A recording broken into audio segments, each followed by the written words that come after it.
Polar thinking is simply, well, it's not just thinking, it's a kind of feeling and a kind of sensing, wherein you see the going togetherness of things that are thought to be mutually exclusive opposites.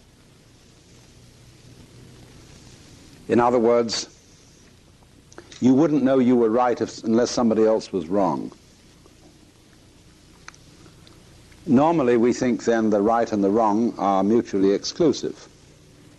But when you are capable of polar thinking, you see that they go together. A person who feels in a polar way sees figure and background going together. He doesn't see them as mutually exclusive.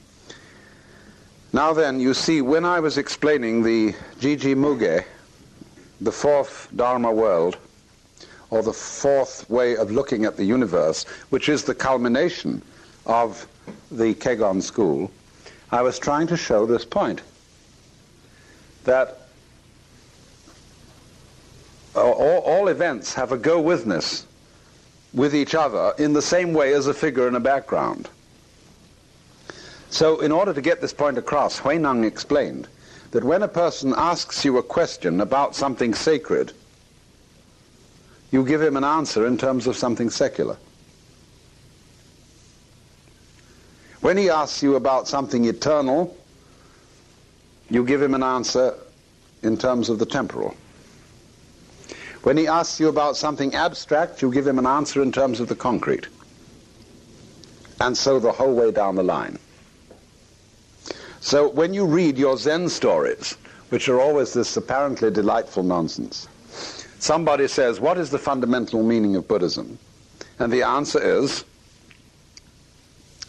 a dried dung scraper. In Far East, they used not to use toilet paper. They had a stick they used instead. And this is the answer. You see, he has switched completely from the domain of life that is considered philosophical and sacred to one that is considered completely profane and unmentionable.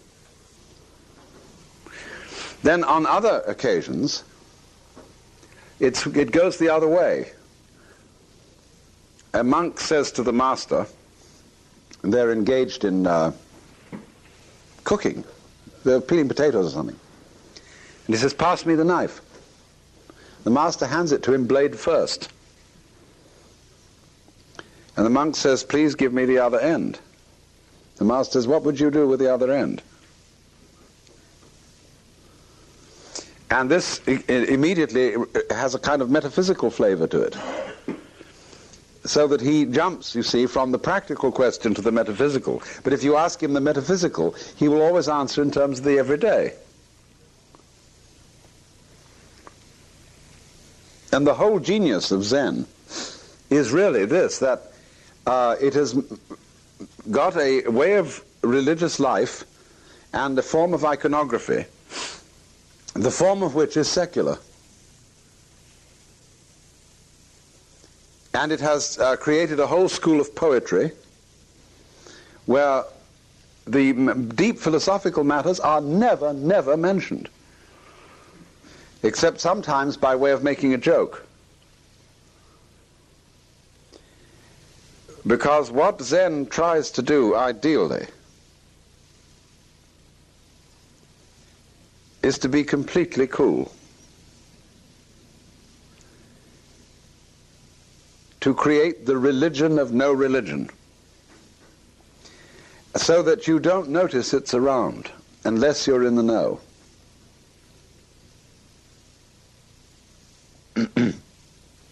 Now this is not actually true in practice. Many people are disturbed when they go to Japan and they walk into Zen temples and find that they have rituals and services such as I've just been playing to you, that they have elaborate Buddha images and people are making bows to them. As a matter of fact, when Professor Houston Smith went to Japan and was being shown round a Zen monastery, he noticed that his guide, the particular master of the monastery, whenever he passed an image of the Buddha, would stop and bow. And he said to him, I don't understand this, he said, because I thought you Zen Buddhists would burn up these images, and as one of your masters did in one of the stories. Said, I don't see why you bow, you might just as well spit at them. The master said, you spits, I bows.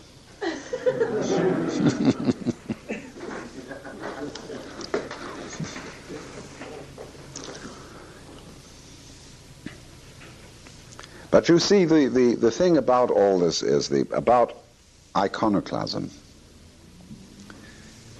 There are very different spirits of iconoclasm.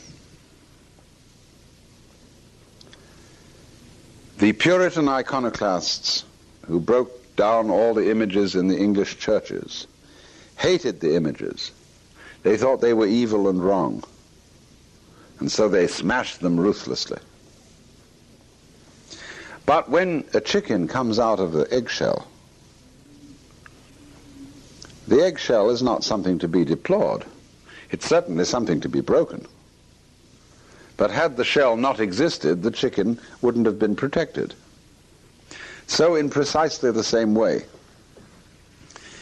images, religious ideas, religious symbols exist in order to be constructively and lovingly broken. Because they are like opening a package. If there's no package, you can hardly get the contents, because they'd fall all through your fingers. So something comes to you in a package. That's why packaging is so important and so interesting. Something comes to you in a package.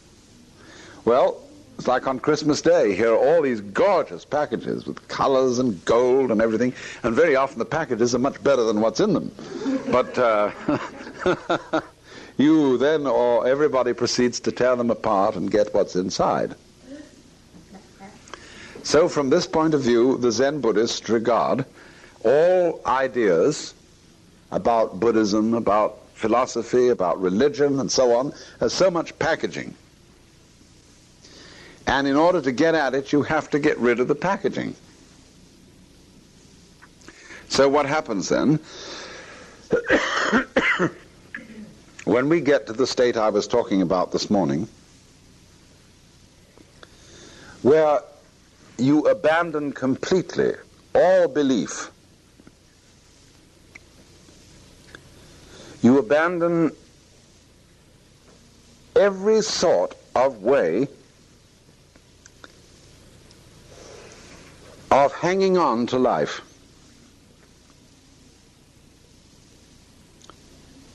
You accept your complete impermanence, the prospect of your death, of vanishing into nothing whatsoever, you see, and of not being able to control anything, of being at the mercy of what is completely other than you.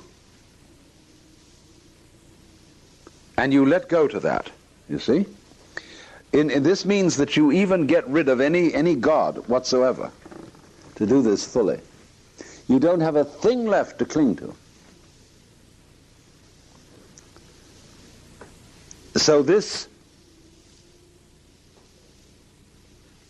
complete let go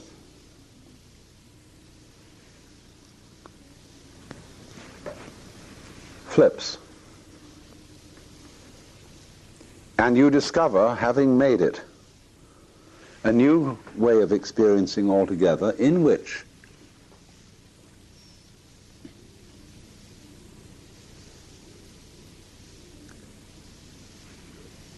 you don't need any God, because you're it. But also, you don't cling to the idea that you're it. In other words, this is why Krishnamurti makes a certain kind of attack on people who are Vedantists and who believe that the human self is ultimately the divine self. He says, why do you believe in that? See, because if you believe in it, you are making it a thing to hang on to. And so, in a way then, you see, all belief in God is lack of faith. Has that ever struck you? You're still clinging. And so long as you're still clinging, you don't have faith, because faith is the state of total let go. So when through some marvelous desperation we get to the state of total let go, and then you see, fantastically, religion, anything like religion, simply disappears. There's no need for it any longer. It's like you've crossed the shore, crossed to the other shore, you don't need the raft. Get off. Leave the raft behind. Now the other shore is actually the same as this one. You know, when you cross the river, when the mountain is in the distance, see, there's the other shore over there. It's kind of different from here. You can sit here and say, be nice to live there, wouldn't it? See a place up there, I just love to live because it looks so good from here. But then you go and you buy that house, and you sit there, and it feels the same as this place feels, because you're there. And how things feel are how you are.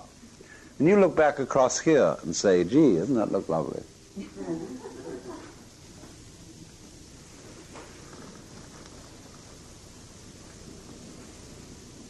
There are mysterious trails going up Mount Tamalpais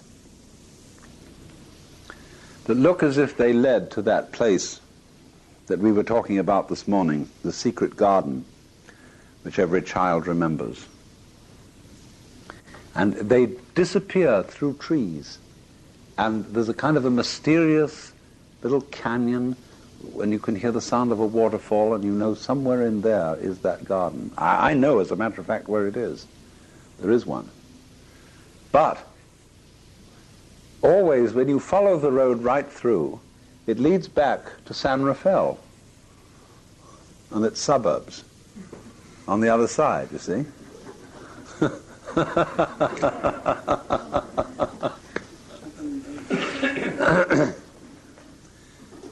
I have been years seeking the ideal place.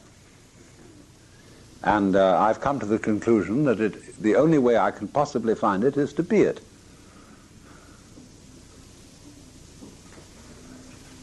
If you can find it in you, then anywhere you go is the ideal place to live. But it's so fascinating, projecting it outside and going on a look for it. I mean, this is the whole of fun. That's what fun means.